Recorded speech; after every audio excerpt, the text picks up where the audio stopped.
Isang mapagpala at masayang gabi po sa inyong lahat. Sa mga nanonood sa ngayon, sa nakabakit sa inyong theater, at sa mga nanonood sa live streaming via iWatch.tfc sa buong mundo.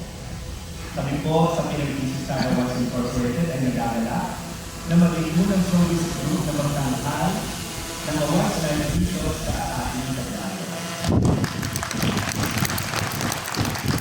Salamat po sa inyong Mayor ng San Juan, Francis Zamora, at sa management ng Brand New Theater dito. Una po ang aking taus-puso salamat sa aking mga kasamahan sa PNPC. Dahil-dahil na po sa aking mga co-officers. Ang aking pinilala ay nagpahingin. Dahil na naman po tayo lahat at natatagin po namin at pinagawin ang ating 41st Star Wars for movies. Sa kabila ng maraming mga pagsubok at mga challenge. Hindi po maisa sa katuparan ang pagtatanghal natin ito kung hindi po napiniwala sa atin ang GSB Studios. Sila po ang aming executive producer, headed by Ms. Ella Itabino. Thank you also to our director, Direct Joel Limon Roy,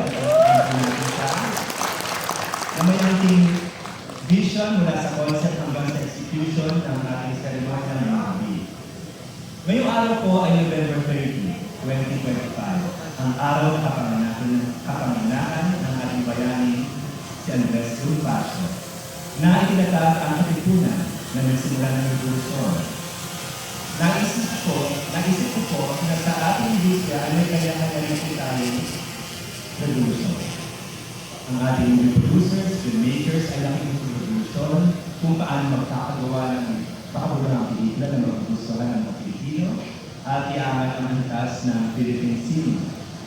Ang ating pong mga artista na nakikipag-revolusyon na makakuha ng magagandang proyekto at maging mahusay sa kanilang pagganap. At syempre, tulad din po namin sa entertainment press na nakikipag-revolusyon upang ipagpatuloy po ang aming pagmamahal sa pagsusulat sa kabila ng modern technology sa panahon ngayon. Ngayong taon po, ang aming tema ay bagong dekada ng mga bagong pelikula.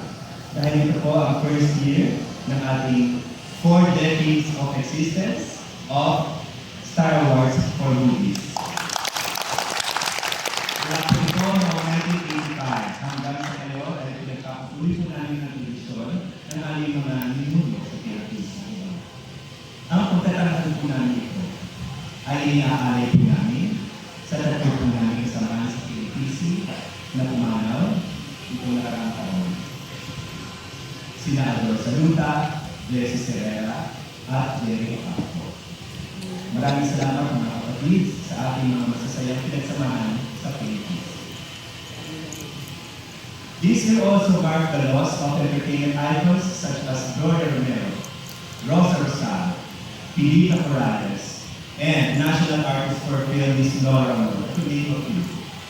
Ang talaga po mga legacy ay mananatili sa ating mga puso bilang mga Pilipino.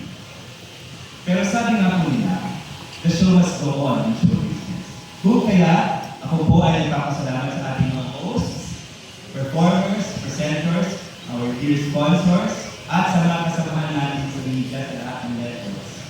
Malugod po ang aking pagbati sa ating 5 Lifetime Achievement Awardees sa iba't ibang naramit. Congratulations po sa mga nominado sa lahat ng kategorya at magsisipag-bodi ngayong gabi. Mabuhay ang PNPC, mabuhay ang pelikulang Pilipino, and welcome to the 41st PNPC